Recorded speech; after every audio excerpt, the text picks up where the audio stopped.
What you want? You're listening to The War Report, a wrestling and relationships podcast with your host, Vince Barry. The War Report is brought to you by TagMeADate.com, where wrestling night is date night. Sign up now, and your first month is free.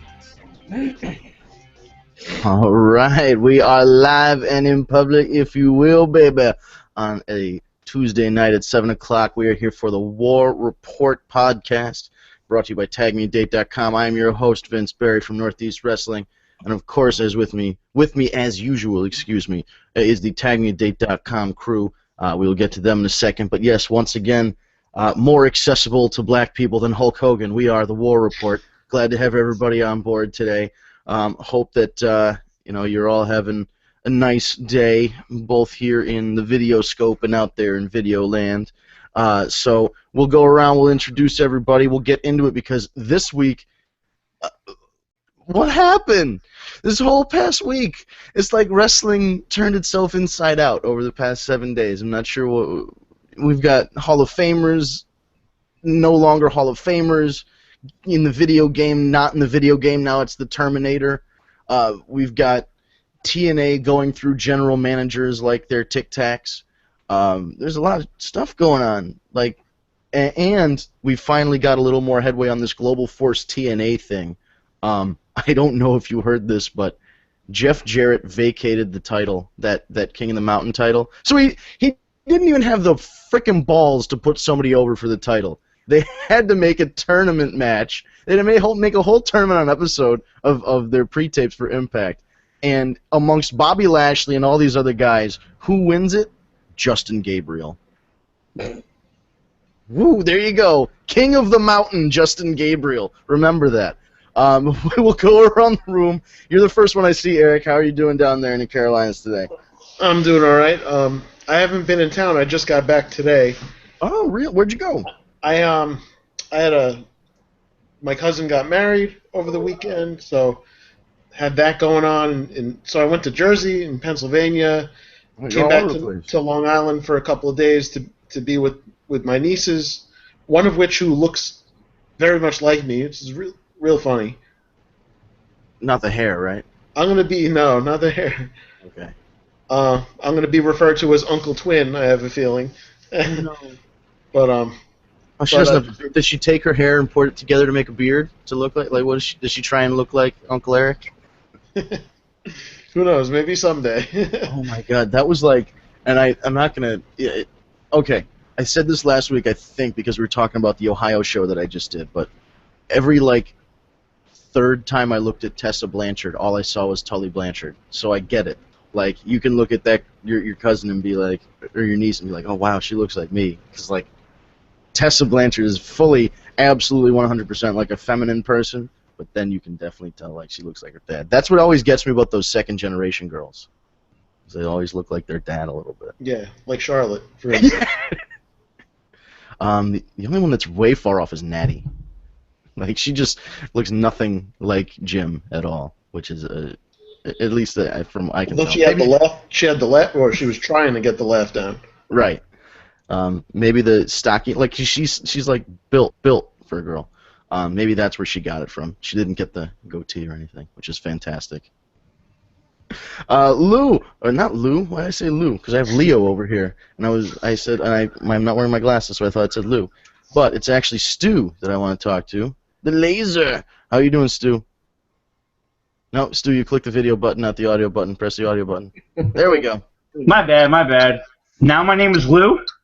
No, I was looking at Leo Kruger's name, and I thought it said Lou, and I kind of merged Leo and Stu together into Lou. Oh, well, thank you. Because you're apparently Leo Kruger as well. So, what's going on with you, Stu? Nothing. I had a crazy weekend. Had my 20th high school reunion on Saturday. Oh, jeez. Yeah. 20th high school reunion. Oh my God. Tired as hell because my job went overnights now. Ooh, that's rough. So right after this, I'm going to bed. Jeez. All right. Wow. Till 11 o'clock, then I'm taking a shower, then going to work. Oh wow. We're keeping you up now. Uh-oh. No, it's all good. Well, we'll try. We will try not to go too much over and save you some sleep here. Nah, I'm all right. Awesome. How about you, Steve? What's going on in your neck of the woods there, buddy? My whole childhood got kicked in the nuts. Well, let me tell you something, brother. I don't know what to make of this shit. I'm so torn. I mean, we're gonna get into it, but I have shit to say about all this, and I mean, other than that, things are good. I can't complain. Tag Me a Date is still exploding. We're getting tons of signups every single day. The new search graphic is officially up and running. Location searching. We're about to run a test pilot in the Northeast.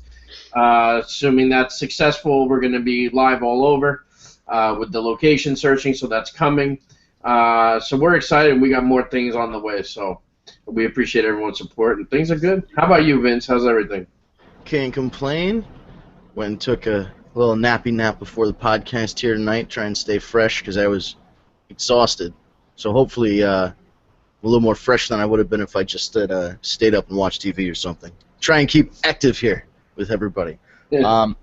So you're right. I mean, childhood getting kicked in the nuts, and we're going to get into it in a second. So I figure what better way than just jump right into it with the Friedman 5. I'm going to play the music. We'll have Eric go over what our 5 is, and we'll just let's. I think the thing we need to talk about first, because everybody's talking about it, is Hulk Hogan. So we'll just, spoiler alert, that's one of the 5. We're gonna handle that. But without further ado, my favorite part of the night, because I get to hear this song, which we don't get to hear anymore. Thank you, New Day. Is the Freeman 5. For those of you who haven't listened before, these are our 5 topics for the week. We pick 5 topics from the world of wrestling as an homage to our buddy King Kong Bundy. So you're going to get a 5 count, and we're going to tell you the 5, and we'll start discussing them. And you're going to get a 5 down. Do you hear that? You're going to get a 5 count. 3 ain't enough, man. I need 5. One more time, they keep your ass alive. I wish they did more with that song. I loved Big E's entrance when he did it with the powder. And anyway, Eric, what is our Friedman 5 for this week? Okay, well, of course, that was a spoiler. Hulk Hogan. I mean, if you haven't heard of this one, you just haven't read the newspaper or been on the internet in a while. And Steve's right. You know, the childhood thing. It's like, you know, between that and Bill Cosby, you know, who I was like willing to give the benefit of the doubt until he said. Till he starts admitting shit, I'm like, you know. Until he admitted in a deposition that he would put Quaaludes in people's. What you got to do is put the drugs in the drink for the girls. Until 35 women came forward. So when it was just a few, I was like, okay, but then it's like 35. And I don't care if it tastes funny. Eat the fucking Jello. Never look at pudding the same way, but so we got. The Hogan thing we got. You're like, does it taste like Quaalude? What is it? Oh, good. We have Raw, of course, which I actually enjoyed for the most part yesterday. Wow. We have TNA getting Bully Ray to be the the general manager, whatever you want to call him, only for days later for him not to be involved with the company anymore. Oh, good going, TNA. You know, nice going, Dixie. And vintage. Did you hear? Yes. Wait, did we discuss this last week where they had to scrap all their footage with somebody with Hernandez? Yeah. Yeah. Just they had to make a lot of new tapings and all that stuff. We also have SummerSlam is now. I don't know if this is big news or not, but SummerSlam is now 4 hours. We should discuss the pros and cons of that. Hopefully they do what should be done. You mean you don't want a 1 hour Mountain Dew pre-show and then but I'm 4 worried hours that we're going to get. And then the last thing is, it's kind of related to Hogan, is that who is going to be replacing him as a judge on Tough Enough? This is true. I guess from what I heard, I didn't get a chance to watch. It's funny when you have 3 hours free on your Monday nights, you find things to do. But the Hogan thing, I guess they were saying to tie Hogan into Tough Enough was that they showed a recap of the Tough Enough episode where the guy Patrick got eliminated, And then... which was a big surprise, too. Right, first of all, yeah... Hold on. Uh-oh. Let me get into that. Please, because I don't want... when I found out who he is... He's a fucking douchebag. Fucking douche. You guys are watching this, right? Okay, what's going on? Why? Yes, please. I hear after he got eliminated, WWE still offered his ass a developmental contract. Yeah. And the arrogant prick turned the contract down. Well, I didn't know that. Yeah, but here's the problem. Like, I don't know if you heard about this, but Tyler Breeze is selling a set of his trunks and boots and shit on eBay to try and make some extra money, because those developmental guys get paid like $40,000 a year. Which, I mean, I will gladly live on $40,000 a year and find a reasonable apartment somewhere in, you know, the Orlando metro area if I was given a contract. But right. I mean, to some guys, it's not, you know. AJ Styles turned down developmental contract after developmental contract because at one point he was selling water for Poland Spring on a truck, and he was making more delivering the water on the truck than he would have working in OVW or wherever they're at. But AJ Styles is AJ Styles. Patrick is nowhere near the level. Right. Patrick, if he's true, and what he said on Tough Enough, and how he's the true fan in that he really wants this. If you want it bad enough, and you're given the opportunity, you take it. You know, look at a guy like Jimmy Preston. Don't even get me started on how big of a miss that is for them not signing. You know what I'm saying? But it's the same principle. You got a guy like Jimmy Preston who would do whatever it takes to get that developmental offer. And this asshole turns it down. There's another guy in Northeast Wrestling that did actually get signed to an NXT contract. I don't think I'm at liberty to say, but you're very well, like, you can guess if you want. You could probably pick it out. If not, I can tell you in 2 weeks. Ask me after August 8th. Or you can text me privately. I can. But I mean, I'm just saying, as a spoiler for the show, if you guys want to find out, if you haven't read it already and you haven't read any dirt sheets, I'm not at liberty to say, I know the guy, I like him, I'm not going to be the one to just blow his spot up. Am I friendly with him? I don't know if you're friendly with him or not. I'll still send you a message. But anyway, yeah, I never watched the Tough Enough. The whole thing seemed like they hired a bunch of central casting people who, you know, pretended that they want to be wrestling fans or whatever for, 12 weeks. And Patrick was like the only legit guy among them, and he's gone, so who even cares? But what are they going to, like, I heard that they were cutting. They were making really hard cuts to, like, not show Hogan at all during the recap. And I'm wondering how's that going to affect that show? Like, it's already, I'm assuming there are a number of episodes already taped. It's a reality show. They usually tape them in a batch. So, like. Yeah, I don't know how that's going to play out. And I've heard rumors that they're going to replace Hogan with, well, right now I've heard either Bret Hart or Ric Flair. Well, ZZ, I'd say that drill was a solid 4 out of 10. I'm working on it. I'm trying to work on the Bret Hart. I can't even imagine okay, so Hogan says this stuff, and then you're going to replace him with Flair, who's going to go on there about 6 kamikazes deep and start slapping all the asses of the girls. Like, let me show you the chop. Woo! He just who wants to go to Space Mountain? Seriously, like, you're taking one guy who's in controversy and potentially putting in another, which is probably why Bret Hart's the safer pick. Yeah, I mean, but, all right, so let's get into Hogan. Man. Get into it. Steve, you are a Hulkamaniac, I can tell, from the very start. So, and I am too. I feel like you're devastated right now, and you need to get this out. So, come on. Here's the deal. I'm 35. The very first time I ever sat down and watched anything wrestling was with my grandfather, and he introduced me to Hulk Hogan on Superstars backstage with Mean Gene Okerlund cutting a promo. And that promo got me hooked on professional wrestling. I used to get in so much shit. Do you know how many undershirts I would rip as a kid and ass whooped? I had the Hulk Hogan training weight set. You did? Oh, my God. I had my vitamins because of Hogan. And to me, I was a Warrior fan, and it goes on and on. But I got into wrestling because of Hulk Hogan. This was a square kick to the nuts. Because at the end of the day, whether it was 8 years ago, 10 years ago, at the end of the day, the true colors came out. Mr., Real American and all this, I mean, I think WWE made the right decision on a business standpoint. Right. And I think they acted swiftly.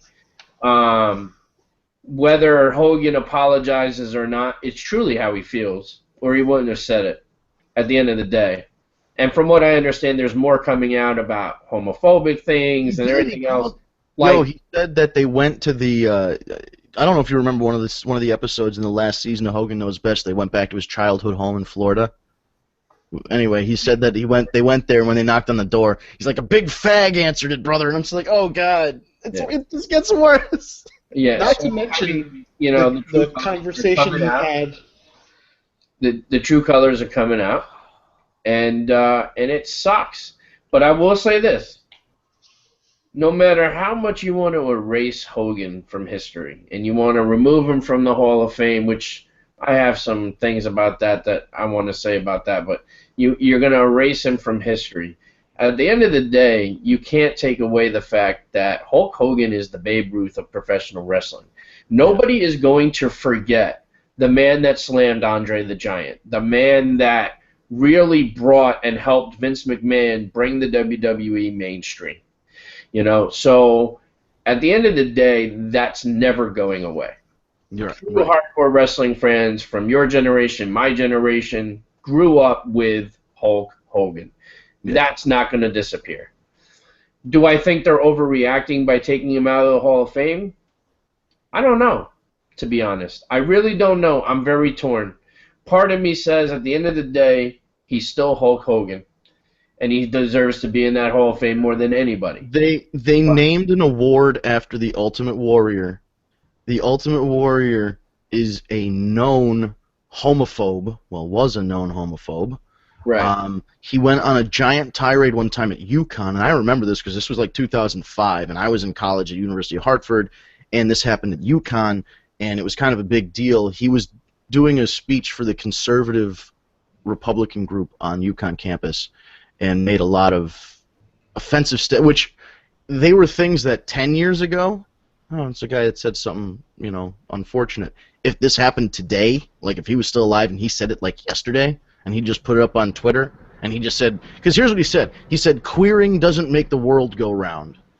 Yeah, I remember that. Yeah, he said a couple bad things about homosexual people, and he did a couple other interviews where he said bad things with homosexual people. So I think if you're going to take Hogan out, you're going to take him out, and you're going to take out, Jimmy Superfly Snuka, who's accused of murdering somebody. You know what I mean? There are just so many people. Like, if you look, they're not good guys. They're pro wrestlers. Go ahead, Eric.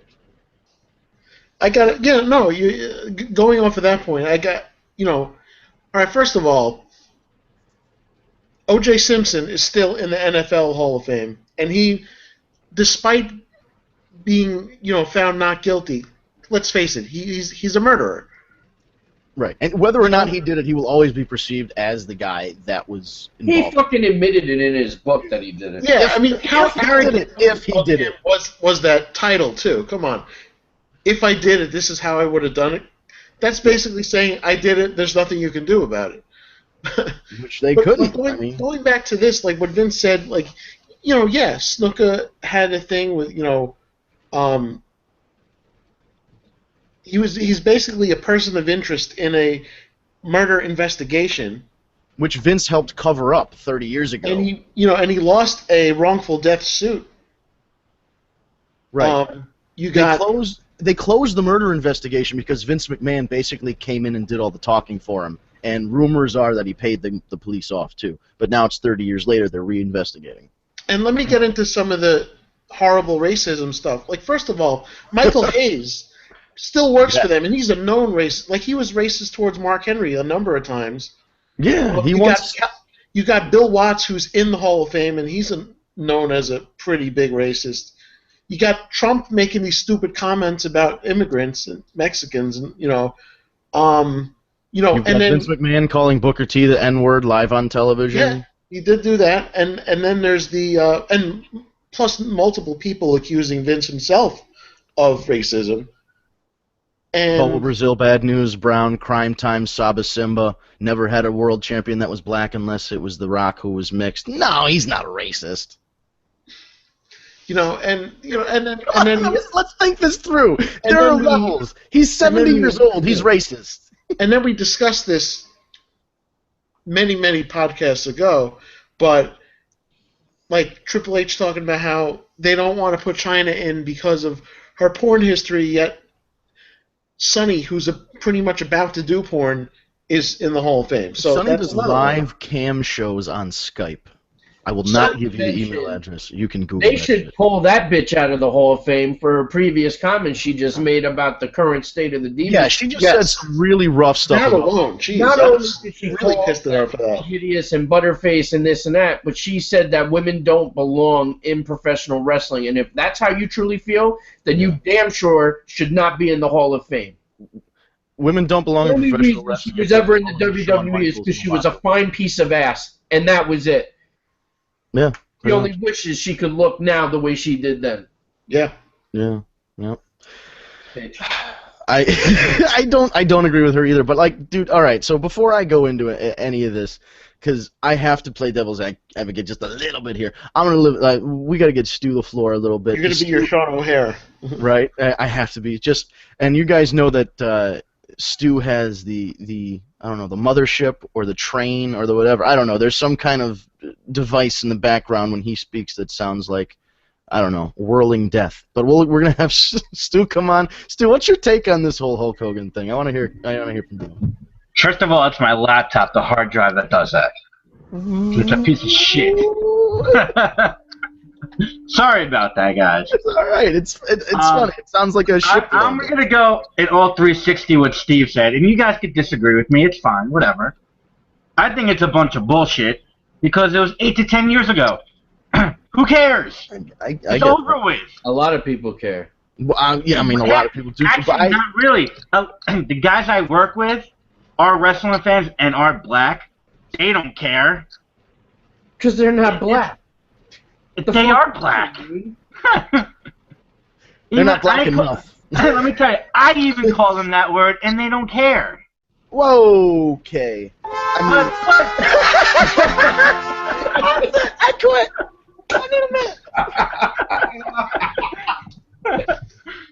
But they know I'm not a racist, so whatever. And the worst part is I saw the little thing come up that said Steve installed Google Effects. Are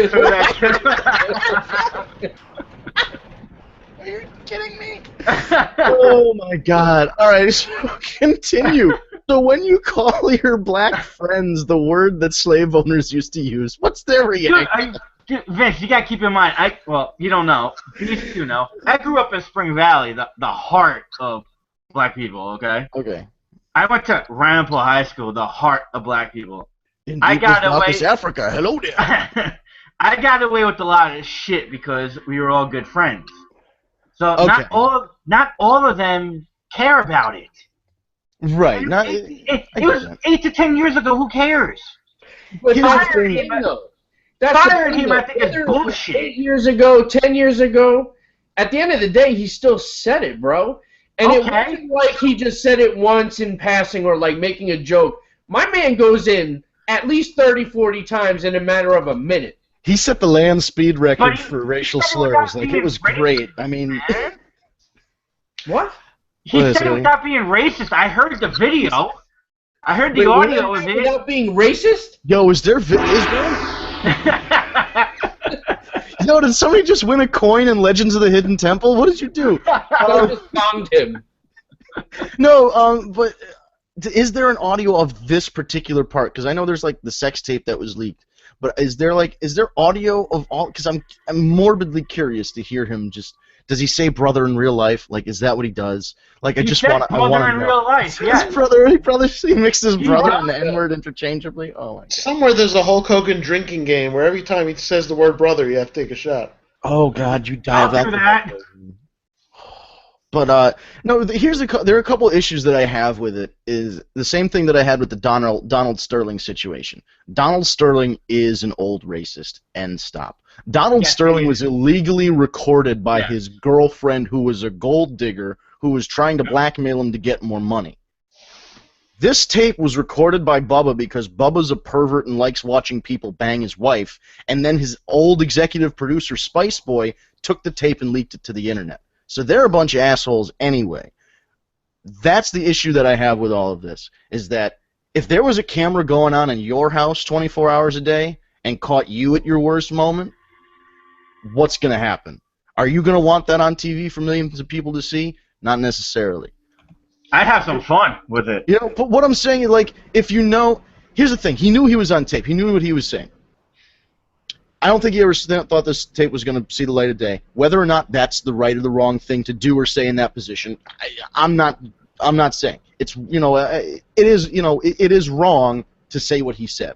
But in your own private domicile, to quote Breaking Bad, or wherever they were, you know, this was a private conversation that was recorded in order to be made public, you know, in like a sneaky fashion. So I don't really like that, because I think if anybody is put in that situation, and there's a couple mitigating factors. This happened when he was going through a divorce with Linda. True. He's already not in a good headspace. He's already going to be pissed off. Not to mention, around that same time, he almost put a bullet in his own head. Right. This was right around the suicide attempt. This was around, you know, there was a lot of bad things happening. This was after Hogan Knows Best. After he tried, you know, he tried to get Brooke this music career, and then I guess she went with the guy from Sobe, the CEO of Sobe. She started dating him or seeing him, and he was going to get her a record deal instead. What about all the stuff with Nick? And the Nick thing was going on. He was losing everybody in his family. He's losing Linda to divorce. Nick was going to be going to jail, and Brooke was leaving. You know, was leaving Camp Hogan to go to Team Sobe to get a record deal. So he was upset. There were a lot of bad things going on in that guy's life. I'm not excusing it. I'm not saying that it's, you know, what he did was right. But what I can say is I understand that a person in their home who has gone through what he went through at that time will say regrettable things. Whether or not he meant them or is or isn't a racist, I don't know. I don't know the guy personally. You know, it's what he said was wrong. The reaction and the response, I believe, was timely and appropriate by the WWE, aside from the fact that the WWE has shown decades and decades of racism as a corporation. Triple H, 10 years ago, 12 years ago, said to Booker T, "You people don't deserve to be champions." And I guess he's right, because Booker T was never WWE champion. You know, the whole thing it falls on its face when you look in a little deeper. Let me pose this question. Yeah. Time heals wounds. Does WWE ever reinstate Hogan back into the Hall of Fame, or is this officially the death of Hulkamania? Is this the only other person they've written out of history completely is Chris Benoit, and Chris Benoit murdered his family and killed himself. Saying a racial slur should not be on the level of murdering your family. I agree. That's I think I hope in my heart of hearts that there comes a time where WWE can put it behind them. Hell, you've got enough guys on the roster right now where, and I'm not saying you have to do it tomorrow, but in a year or 2 years or 5, whatever the timeline is for Hulk Hogan making his comeback and apologizing, why don't you have him come out with a couple of the black wrestlers and, you know, apologize to somebody that's black? Don't just make a statement from your lawyer at the press conference. Bring Hogan to a black community and have him apologize there, or have a couple of the black wrestlers out in the ring so he can sincerely apologize to somebody in person for what he did. If he is the type of person to accept responsibility, apologize, you can't take it back. The words already came out of your mouth. You can't put the toothpaste back in the tube. It happened. But if he's the kind of person that asks for forgiveness and is sincere in his forgiveness, and enough time has passed, then I would really hope that they would that they would at least reconsider, acknowledging. You can't. That's the problem I have. You can't go look back at the past 30, 40 years of the WWF without talking about Hogan in some respect, because if Hogan wasn't there, he was always on the periphery affecting WWF, whether he was in WCW or TNA or whatever. You can't have the WWF WWE discussion without Hulk Hogan. So they have to bring him back somehow. I mean, my only other, I guess, I don't know. I mean, why fire the guy? Suspend him at least. Like, I think we all acknowledge that we can't even say that we can't justify what he did. And I can't justify what he did. What he did was wrong, yes. But you can understand it, you can understand the place where he came from, and then you can say that, okay, in the next 5 years, if Hulk Hogan doesn't burn a cross on somebody's yard or something, can we let him back in? If he's not wearing a red and yellow hood marching through the streets of Florida looking to big boot black people, like, can we just let him back in? Like, and there's layers of racism. There's, like, casual racism, and then there's institutional racism. It's not like, if he was there, like, curb stomping a guy, American History X style, I totally get it. But, I don't know. I feel like there's a happy medium here that we're not quite hitting, and it might take time. It's going to take time to rebalance that. And I think the relationship with Hulk and the WWE and with the public in general is really affected, and it's going to take a while for him to get that kind of support back. I think maybe eventually he will. People will start coming around because they're going to separate. That's the other thing, is that we aren't separating the performer from the person. To me, the character of Hulk Hogan, what Hulk Hogan did for the last 30 years, whether it was the red and yellow, let me tell you something, brother thing, or whether it was Hollywood Hulk Hogan, or any of the other stuff that he did, Trouble in Paradise, there's a difference. I mentioned Trouble in Paradise amongst all the great things that he did, but Hulk was a big part of wrestling, and I can't ignore that he was a big part of wrestling. You have to acknowledge he's a part of it. I think just closing your eyes to the situation and saying, no, this guy didn't exist is wrong. I think you have to say, like OJ. OJ was a great player, but he murdered people. Like, anyway, I just saw a notification come up. Anyway, so we all saw that Stu muted Steve. I think he's mad at. No, I'm just kidding. Where was I? I saw the mute thing come up, and I got lost in the middle of my point.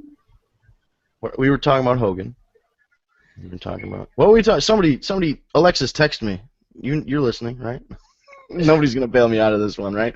We were talking about you're not gonna be able to the performer in the Right. And I agree. And that you are correct. We're talking about Hulk Hogan and we're talking about Terry Bollea. Right. Absolutely. Despite how closely those guys are connected, because there's really not a lot of the line between Hulk and Terry is blurred at this point. So there's gradient there, but you're right. You have to separate Terry Bollea the person from Hulk Hogan the character, just like you separate OJ the murderer from OJ the football player, or even like Chris Benoit. I personally don't like going back and watching Chris Benoit matches now, knowing what happened, but I know people that love Chris Benoit, and they love his wrestling, and they liked his character, and they can still watch his stuff with no problem. And that's fine, because they can separate Chris Benoit, the character, from what he did. I'm not quite there yet. It hasn't even been 10 years, and I'm still fucked up about it. Because I liked Chris Benoit as a wrestler. Like, he wasn't my favorite wrestler, but then that was, like, the moment where you realized, like, okay, Eddie dying from steroids was bad. And it was bad for wrestling. Chris Benoit doing what he did was so bad for everybody involved. This nearly derailed the wrestling business. It was so bad that Tommy Dreamer had to come and give a speech at Mohegan Sun during the Opie and Anthony comedy tour. The WWE sent him because the Opie and Anthony comedy tour, they were promoting SummerSlam and all this other stuff, but then they had Tommy come out before the show, before any of the comedians told any jokes. They introduced WWE superstar Tommy Dreamer, and he came out and he thanked people for supporting the WWE. He didn't say it outright, but the implication was, I'm here because Chris Benoit killed his family and we're apologizing. So it was huge. It was such a huge deal, and I just don't... Nobody died. It wasn't, it's not earth-shattering that... I don't know. It's just, it's not... It's a big deal, but it's not a big deal. And I feel like, while the response was appropriate from the WWE, it might have been a little overblown, or maybe it was appropriate for now and will not be appropriate as the years go on. So that's what I'm hoping for, some kind of resolution. They always say in this business, you never say never. Brother. You never say never. It's true. All right, so we've got Raw, we've got Bully Ray, we've got Tough Enough, and SummerSlam going for Tough Enough a little bit. We covered. Who do you think, if you had to pick, who would you want as your judge? It doesn't have to be the two that they were thinking about. Anybody in the company, who do you think would be a good judge? I actually would be okay with Flair or Bret Hart, to be quite honest. I would be too. I just didn't know if you thought maybe there was somebody, either a legend or somebody on the main roster that they haven't. Well, my number one pick, it's not going to happen, would be Stone Cold Steve Austin. Right. That was definitely. Too. Foley would be good. Foley would be good. Heyman. Although I don't know if he's. Heyman would be amazing. The problem with Heyman is he'd go on there and steal the show. Yeah. He would go on there and rip those guys a new asshole every week, and then we know it's not going to be Piper. Yeah. Whoa! I didn't even I read a transcript. I love Roddy, but what was going on there? Didn't sound right to me. What, the podcast thing? Did you see he was being interviewed by somebody? It was a 20-minute long, just rambling interview, and he started talking about Hogan and all this other stuff, and he's off, he was off. Not to mention the whole problem with his podcast and Austin's podcast on the channel. Oh yeah. And all that stuff. Roddy gave an interview about Hogan this week, and I'll try and find it and send it to you guys. It's not great. It's not great at all. It's just, it doesn't. You know how when Roddy talks, he takes forever and a day to get to his point. I read the transcript when the guy asked him the Hulk Hogan question. I read it and I couldn't understand what his point was. It's not good. I don't know. I don't know if it's just old age or too many hits to the head or whatever it is, but there's something there with Roddy, and hopefully somebody, Colt, his son, or his wife, or somebody will notice that, maybe he's starting to lose it a little bit, and maybe get him checked out. I don't know if it's a meds thing or what, but I'll send you the link. He just goes off into space. You think at one point you think it's Warrior talking. He just starts going off on tangents. But look, there's any number of legends as backstage, guys that are, that could be perfect for the perfectly suitable for that position, I would like to see even the job guys, bring back bring Steve Lombardi out as the brawler, and have him give a speech about everybody wants to grow up to be Hulk Hogan. Well, some people grow up to be Hulk Hogan, some people grow up to be the brawler. Can you put up with it? And then have them do a thing where they just are losing, you lose 30-second squash matches to somebody. I wonder if they would have the gall to put a black wrestler on as a judge. Booker T. Well, Booker's already he's already trained. You could do Ron Simmons or something. All Ron Simmons would do is go, damn. No, I think Ron would be good, because I've talked with Ron. Obviously he knows his shit he's a former world champion, but older guy, but he's still sharp. He's still got it. Oh yeah. Really, any of those? You're right. Any of those legends could do it because they know how to work. Yeah. So. Hey, how about Double A?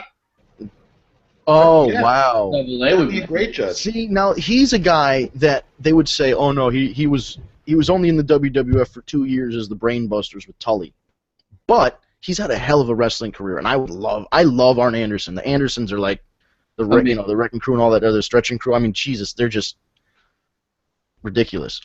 So I love the Andersons. I think Double A would be a great addition. I just don't know if they would have to show something to a little package about his career, just to kind of get modern people on board, because they'll know Flair from the Four Horsemen, but they won't necessarily know Arn. They would know Arn the most after Flair, and then probably Tully, and then any of the other guys. Right. But if you want a good promo guy, that Arn Anderson is it. Arn's and just working that spine buster was picture perfect. Yeah, he was amazing. Yeah, so I guess we'll see with the Tough Enough thing. What do you think about Paige? They announced 3 podcasts for Hulk Hogan for Stone Cold rather for this quarter. They announced Undertaker, Sting, and Hogan, and in their last-minute scramble, they shit-canned Hogan, and now it's Paige. Thoughts? Wait, so it's confirmed that Undertaker is going to be on the Austin podcast? They apparently I was reading a thing, I hadn't seen this, but they said that they had watched, a couple people had commented and confirmed that they watched something on the network, like one of those in between the commercial, like a commercial bumper, and it was like previewing new shows, and then it mentioned the Stone Cold podcast and it said Sting, Undertaker, and Hogan, and obviously with Hogan here, it's Paige. So I think, the closer we get to like maybe like a Survivor Series, Road to WrestleMania kind of thing, Royal Rumble-ish area, we might start seeing those ones, the bigger ones. But I mean, I love Paige. I think she's been in the business. She'll be very straightforward. She's been wrestling since she's like 12, right? Yeah, and she's gonna probably promote the hell out of Tough Enough and talk about that and everything else. So I mean, I guess the timing is right for her. Yeah, I think she's gonna give a great year.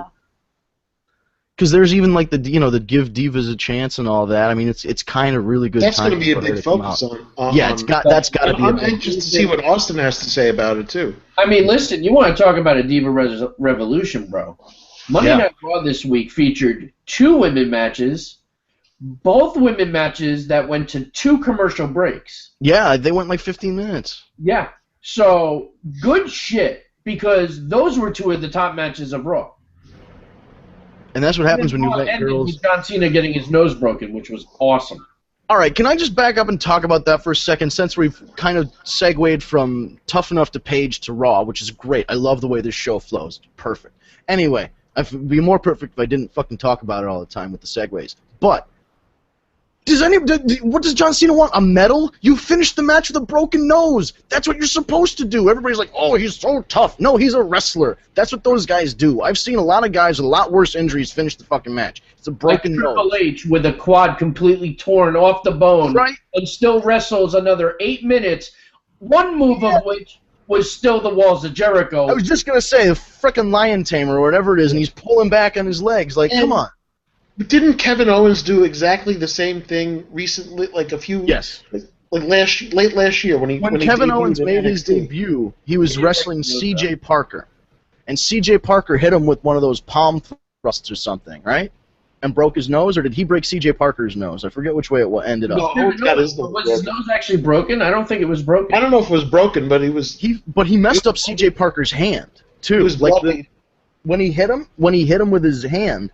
The bone in his nose cut his hand, and he needed like stitches to repair his hand from the palm strike. So like that was a legit that was a hard ass hit. If you hurt somebody's face and then hurt your hand, it's a hard hit.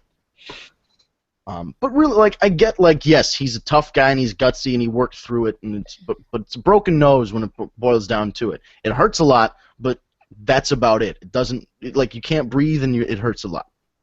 It's not like you tore your quad or you broke your neck or you're Vince McMahon and you slide in and you tear both of your quads. Still do your segment. Come on, man. It was a hard hit. So I watched the replay. That shit's nasty. I appreciate that he stuck with it, but it's what people are giving him praise when it's what is expected of you. To me, if I see a guy injured, it's expected that if he's able to continue, he should continue. If his fucking leg is hanging out like Masada when he broke his leg and the bone was hanging out, yes, obviously you fucking pack up and go home. Or when Sid jumped off the top rope. Oh, why did you have to mention that? Oh, that was the most awful video I've seen in my life. I was watching that pay-per-view live. I still have flashbacks to that shit. That was a horrible break. So Raw seemed like, I really wish if Raw was 2 hours long, I could go back to it, but I can't go through the weekly Triple H 20-minute promo to get to the action. Should I just tune in at 9? What's the strategy here? It's because there's a lot of repetition in the format of Raw, and I get it. It's a TV show. It has a format. But, we're settling back into that thing from, the mid-2000s where, John Cena or Triple H open the show up every week and just talk forever. And that's not what I watch wrestling for wrestling, funny enough. I don't watch it for the backstage skits and, fighting in a grocery store. Wouldn't it be nice to have a match open the show? Right? What a novel idea. And it's really simple. All you need to do is say, and I'm going to take you back a couple years. Good evening, everybody, and welcome to Monday Night Raw, brought to you by Skittles. Juicy, juicy, fruity, fruity. We're going to kick things off with a Cruiserweight contest, and then we're going to get back in, and then you go, okay, all you got to do is a 5-minute match. It doesn't even have to be a long match. Put 2 guys out there that can work, get the crowd up, and then bring out the long, boring promo. Because when you start off with the long, boring promo, the fans are already bored. At least bring them up a little bit before you bring out the boring shit. Oh, yes, by the way, I was reminded by Alexis that Kurt Angle won a gold medal with a broken frickin' neck. So we want to talk about broken noses, broken Which we neck. haven't been reminded of that much. Right? No, nobody mentions that, right? But overall, was Raw... Kurt Angle himself. How was Raw? How was Raw overall? Was it solid? We got a solid Kevin Owens Randy Orton match.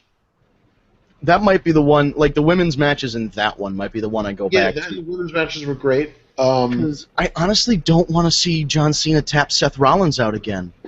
Why? I'll tell you what though, when they don't have blood as much, and then when the one time they do have it, it adds so much to it though.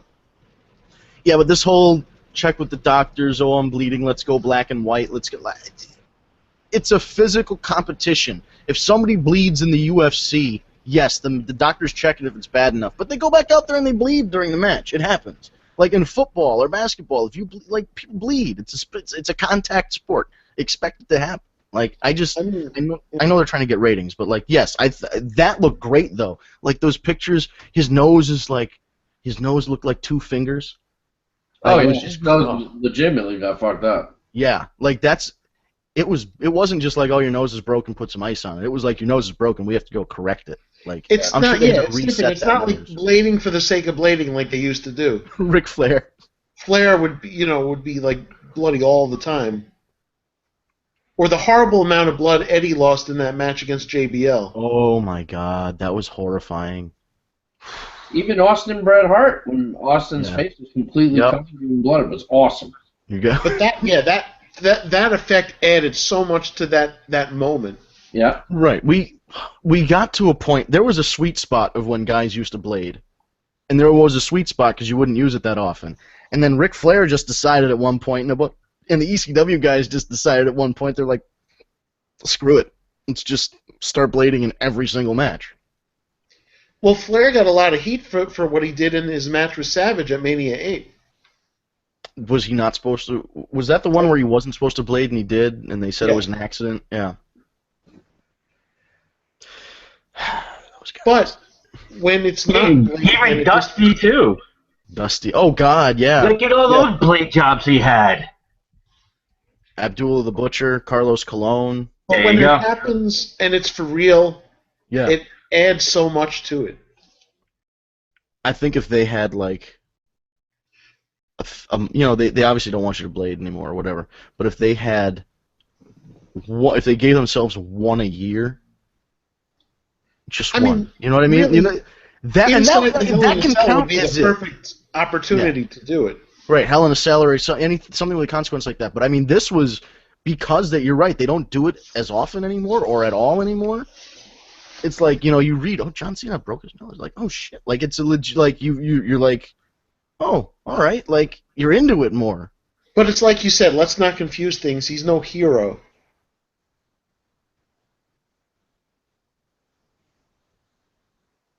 Wow, we just dropped Vince. I think we did. All right, he left the group. Well, that's interesting. Can you guys see me? Dude. Yes. I think my internet cut out because my fucking thing, my entire browser crashed. Yeah, we were just silence. We were where the fuck did he go? I almost got the crickets graphic going. That would have been great. No, I'm good now. I'm back. So I don't know what was happening, but anyway, yes, Raw. You're more into it when people bleed. At least that's my estimation. What do you think about this reforming of the Wyatt family? I think it's good. to be honest. I mean, I think they can both be on their own, but I like the Wyatts together. I also heard a rumor that Adam Rose might become the next Wyatt. That's why I had Leo Kruger written down earlier, see? Oh, look at you. See, I Adam, yeah. that, and that excites me, and we just lost Vince yet again. But yes, that's the rumor that Leo Kruger is going to become the next Wyatt family member, and that's pretty damn exciting, actually. I can see that. So he's taking over for Rowan then. Yo, my computer's messing up. I have no clue what's going on. We'll just soldier on. Hilarious. Unbelievable. Anyway, so yeah, I think Leo Kruger would be a great addition to the Wyatt family. Although I heard that the rumor was it was going to be a 6-man with the Wyatts, which would be Kruger, Harper, and Wyatt against the Stinger Shield. So it'd be like Dean Ambrose, and Roman Reigns and Sting, which I just think is kind of an odd mishmash of like, well, we need a third guy, and Seth Rollins isn't available. I also read that Sting I heard the same thing. may not be part of SummerSlam. That would be okay too. Well, he's going to be there for the Saturday autograph signing, so Yeah. he may or may not. I think Adam Rose as a character had potential, and then just it didn't get over. Like it happens. The character was very, very over in Florida. Everybody thought it was going to translate to the big screen and the big time. That's the thing. It doesn't always, Listen, I don't think Bailey's gimmick is going to transfer. What is Bailey? because she likes hugs? Huh? Was it that she likes hugs or something? Like, what is her deal? No, I'm not. I'm just like her whole entrance with the. Oh, with the things on. Yeah, the inflatable arm flailing tube man. The inflatable arm flailing tube man. Whoa. It's just not going to translate. I'm passing the prices on to you. In week of hug. And I'll tell you this too: she's got a chin like Sergeant Slaughter. She kind of does, but I mean, she's cute. Like, listen, all these girls are cute. I think she's adorable. Except for like I want to give her a hug. I hate to say Tamina is like not, but Tamina's not. Like Tamina is a striking woman. I'm not going to say she's ugly. She's striking in the same sense that like China or like Dionne Warwick or like, you know what I mean? Like just very striking facial features, and she looks like somebody who like I would be afraid like if she was mad at me, I'd run because she looks like she could kick my ass. Oh, she could. Yeah, I mean, she's related to every Samoan in the world, so she could just take their collective strength and just headbutt me to death. But like, I mean, we're in a really good she's place. Nicole Bass or anything. No. Hi guys. Nicole, I want to get Nicole on the show. Nicole's going through some rough times, and I would really like to just talk to her and know as a person that she's okay. I'm with you. You know, she I'd like to get her thoughts on the storyline with Val Venus. I really want to know. Like, I know work rate. Like, she was not. She was never going to be Bret Hart or Ric Flair or Trish Stratus or anything. But she was huge. She was the woman. Still is like a record setter for women's bodybuilding and women's weightlifting. She's legitimately one of the biggest female bodybuilders of all time. Yeah. I just keep her on as a bodyguard. Do something with her. They only had her for like a year or two. But like, you want to go with someone that's sexy and scary at the same time, Ronda Rousey. Oh my Jesus! Did you see that picture that I shared on Facebook? Holy balls! Like, I gotta get in. I'll find this picture while we're talking about this. I'll find the picture on my timeline. So, also one thing I guess we didn't really pick up on yet. Well, the two things we didn't pick up on, the SummerSlam being 4 hours, which I think is a freaking bear, and I do not like, because it's going to be a 1 hour pre-show and then a 4 hour SummerSlam, and then by the time Undertaker, Brock Lesnar rolls around, you're going to be so sick of seeing Fernando and Diego in a 4-man tornado tag title match and all this other garbage that they're going to put on that you're not even going to want to watch the main event. I can't argue that. I think 4 hours is a mistake. It's not WrestleMania. I do not like 4 hours. It's not WrestleMania. Even WrestleMania is a bear at 4 hours. All right, that's Ronda Rousey. That's not Lou Ferrigno as the Hulk. She is so hot. Look at the look at up. Stu. If she could place your head Yo, between keep her that forearm and picture. your elbow, Dude, Vince, and pop move your over head a little off. bit. Move it a little bit so I can see the chest again. Thank you. Dude, this isn't. It's on my Facebook. Just go save it. I know. I saw it. Don't worry. No, but she's Unlike just WWE, this show is not PG. right. Vince, what were you gonna say now? Well, we were talking about the SummerSlam thing. Is 4 hours. No, What do you? no. What? Putting me in a headlock or whatever? She could put you in a headlock, and she could Done. just flex, and she could pop your head off. Done. And just Bring it go. on. She could What a way to go. run away to go. Done. Decapitated by Ronda Rousey. I'd be in heaven. At least have her put you in a figure four or something. No. My brother has. Yo, that fight is gonna be a war. Beth Correa, or Corvea, whatever, and Ronda they're gonna kick the shit out of each other. And I can't wait to see it. It's gonna be. And that's another thing is that women's sports. You've got Serena Williams, who first of all, Venus Williams I thought was a fantastic player. Venus Williams I always thought was like the top one. And then Serena comes along and she's just like blows everybody out of the water. And she just won a title a couple weeks ago. And then you've got these girls on the Divas on Raw coming up. And then you've got Ronda Rousey. You know, I think And Raw, the women's soccer team. right? The women's soccer team just won.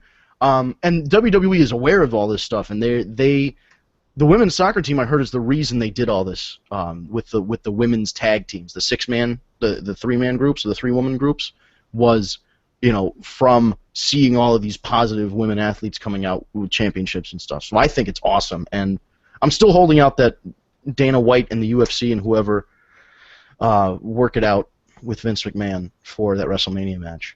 That'd be awesome.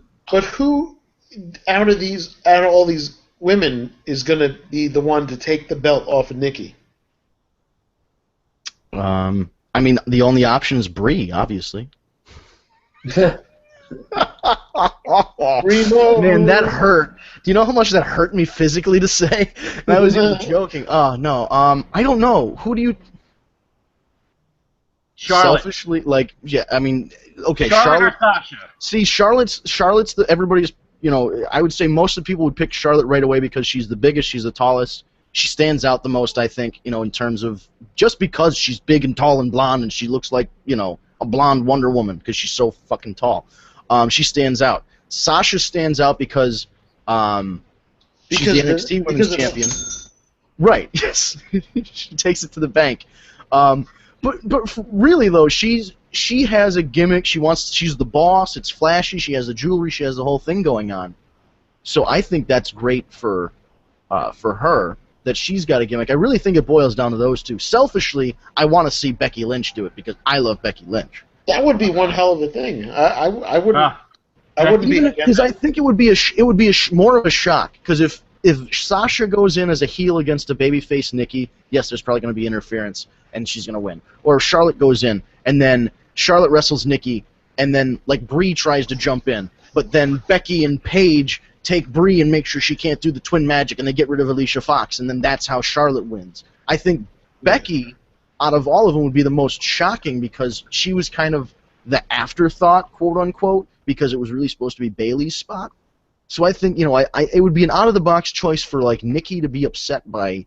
Like, if Nikki got upset by Becky, and then Charlotte turned on Becky, or, like, Sasha attacked Becky or something, and then you could, like... Basically what I'm trying to say is get the Bella Twins out of this feud and have these other girls fight for the title. And then also, is it going to be one-on-one, or is it going to be like a 9-diva, like, battle royal kind of thing? Oh, God. Those Divas Battle Royals are the pits. Yeah, they are. They're really They're bad. going to be one-on-one or a triple threat? Ooh, yeah, triple threat wouldn't be bad. I hope they get if they're setting up for a women's match at SummerSlam, I hope they put it closer to the main event slot, less towards the open of the show. Give them a little bit of respect that they're going on. Treat it like a main event match. I agree. Any thoughts on... we didn't even talk about this yet. It still cracks me up. Bully Ray came back to TNA 2 weeks ago, took one look at their financials and said, I'm getting the fuck out of here. And then they announced... I got it. Who cares? TNA. Jeff Jarrett comes back and so they do... This is the stupid... Oh, my God. And it's a one... Global Force probably listened to our podcast and didn't contact us after I emailed them. But, like, because none of this shit makes sense. He comes in, he wins the King of the Mountain Belt, calls it the Global Force King of the Mountain Belt, but then comes back, gets inducted into the TNA Hall of Fame. This is at a taping, spoiler alert. Comes back, gets inducted into the TNA Hall of Fame. They announce he's the new authority figure. He vacates the belt, creates a tournament, which PJ Black, a.k.a. Justin Gabriel, beats out everybody else by, I don't know, I think everybody else had food poisoning, and he just crawled across the top of a bunch of bodies to get the belt off the thing. I really don't know. It is vintage TNA. It's all this smacks of TNA. It feels like the Global Force thing was a way for Jeff Jarrett to somehow get back into TNA and take the show back over, which maybe they need at this point. But it just feels like they're backdooring Jeff Jarrett and his booking and all this other stuff back into TNA after they had just spent. How long did they spend trying to get him out? Does anybody watch regularly? How about anybody watch TNA regularly? Or no? I fast forward through most of it, to be honest. Yeah, I don't get. I would have to pay like an extra $10 a month to get Destination America, and I just don't. Am I gonna watch Bigfoot Adventures and then watch Impact for $10? No, not doing that. Well, you also got Ring of Honor on it too. Ring of Honor. By the way, did you hear that Ring of Honor got fucked in that deal?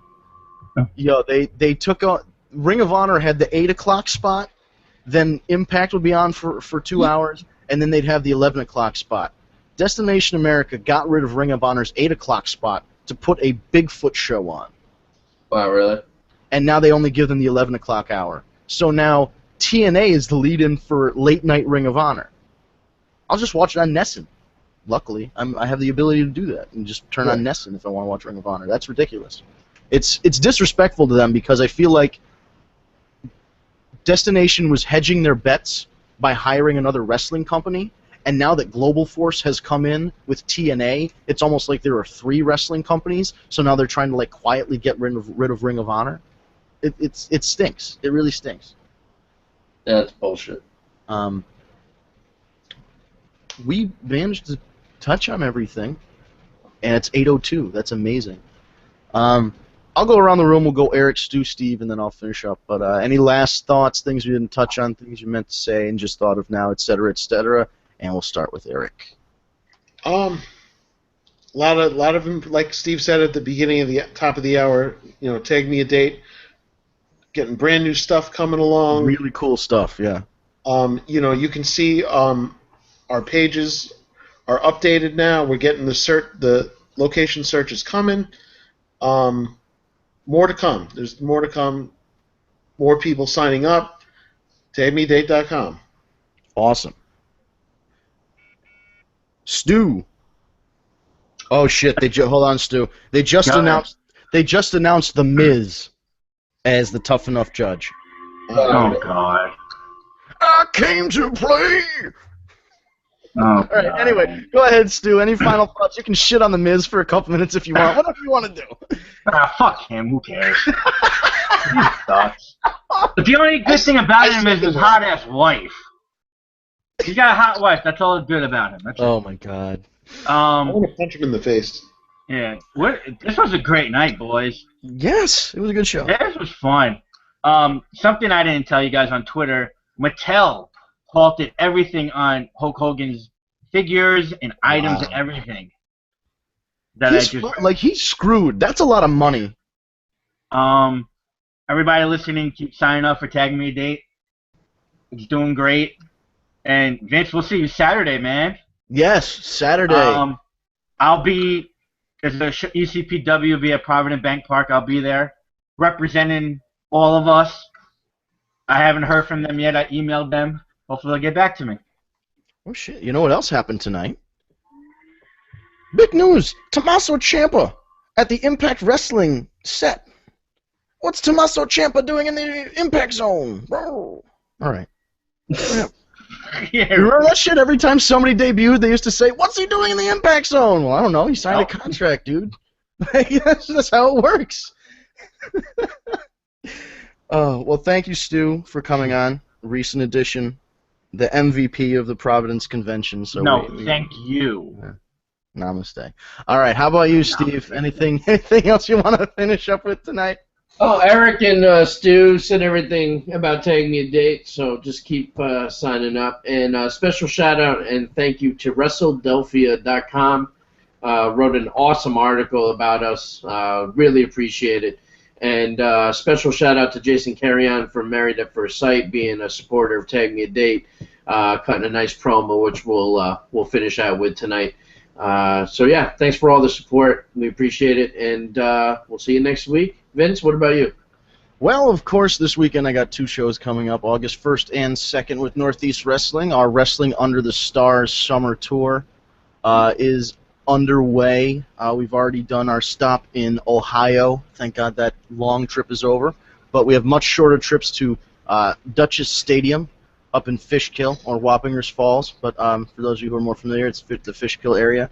And that's going to be... Oh, God, there's so many guys on these shows I don't even know. Saturday is Flair. Is it Flair on Saturday or is Flair Sunday? Flair's going to be Saturday. Flair's Saturday, yeah. Flair is Saturday. Mysterio is Saturday. I mean... Yeah.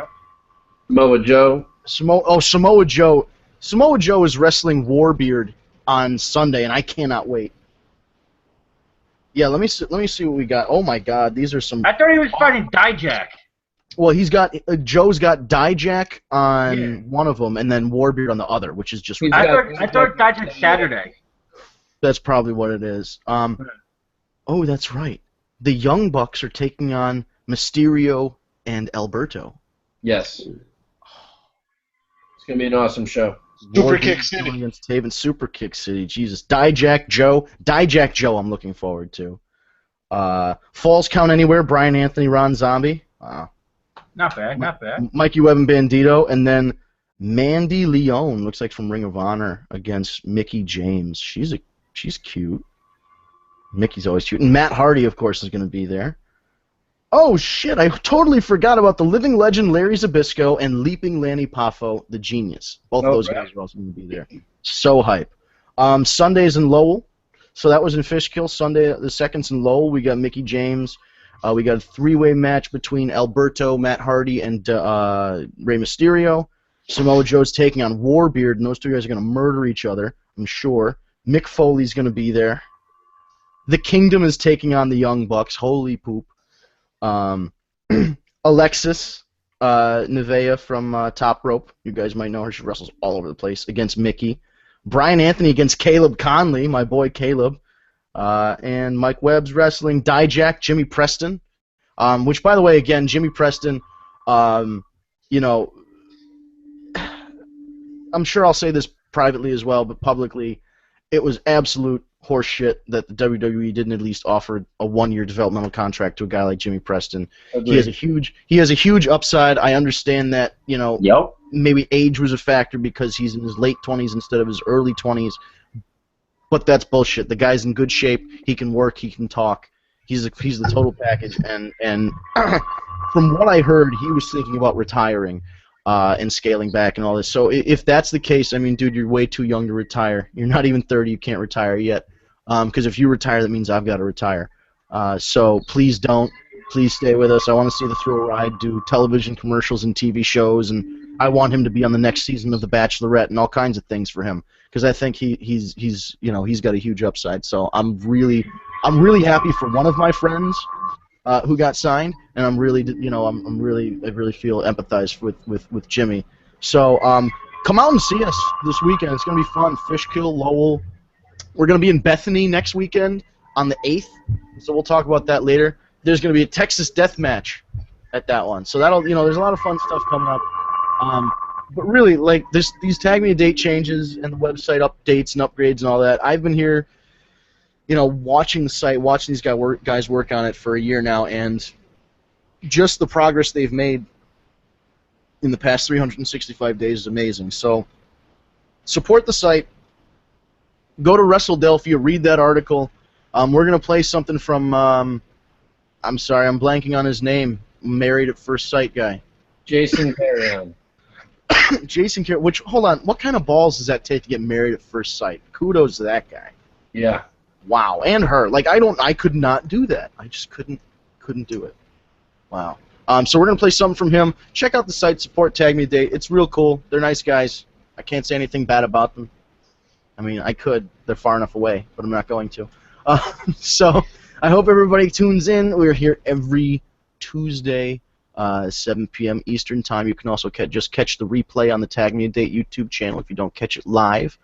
And Steve, I usually play us out with Hartzell, our lovely radio DJ, who was nice enough from St. Louis to do some commercials for us. But we're going to have Mr. Carey on here from Married at First Sight. He did a video with Chairshot Reality, and that's also on the Tag Me a Date page. You can go check out the Facebook page and see that. But we're going to play the audio from that, and I'm going to leave that up to Steve, because every time I try and do it, I screw it up. So go ahead, Steve.